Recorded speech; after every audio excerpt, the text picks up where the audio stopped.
Les flammes qui dévorent donc le Maïdo, image du Dash en action dans un instant. Plus de 200 hectares de végétation qui sont partis en fumée. Vous allez voir ces images assez impressionnantes du Dash en action. On va revenir sur le bilan de la journée dans ce journal. D'abord, une immersion aux côtés de ceux qui sont en première ligne pour éteindre le feu, les pompiers.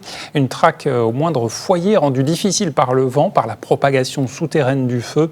Toute une logistique à mettre en place, une nouvelle journée de combat sur le front du Maïdo, aux côtés des pompiers, des héros. Un reportage Thibaut Cordier, Sylvain Ducasse. La priorité pour les soldats du feu, éteindre les reprises des différents foyers. Il faut qu'on refroidisse le point chaud un maximum. Les flammes ont été noyées le matin même, mais le feu vit toujours sous terre et se déplace. La traque est donc lancée. C'est le jeu, le chat et la souris. Il faut aller chercher le feu. Et le feu, c'est toujours pareil. On va toujours, c'est nous qui va aller le chercher. Et c'est physique, c'est très physique.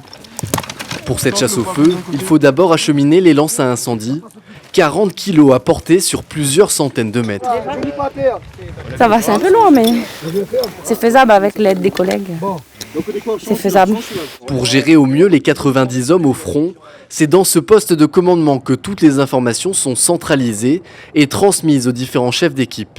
Les gens qui vont sur le secteur, et l'information que l'on a des fois au départ, elle n'est pas la même. Donc après, il faut réajuster. C'est ce qui est un peu difficile. Pourquoi ? Parce que ça veut dire qu'un véhicule qu'il va falloir faire déplacer, c'est pas théoriquement, ça semble très facile, mais sur le terrain, ça pose quelques difficultés. Là, je dirais le maître mot, c'est le travail d'équipe. Après l'effort, le réconfort. Un café, s'il vous plaît, merci. Un café, pas de souci. Cette camionnette fournit les repas. Au menu ce midi, c'est curry poulet ou poisson.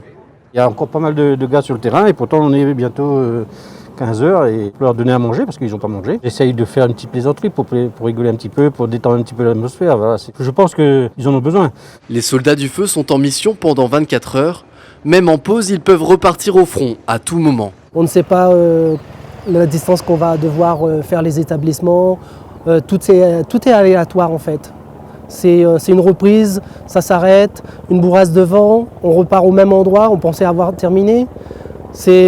Moralement, faut être bon. À peine reposés, ces hommes remontent dans le camion. La bataille contre les flammes continue pour ces héros en première ligne.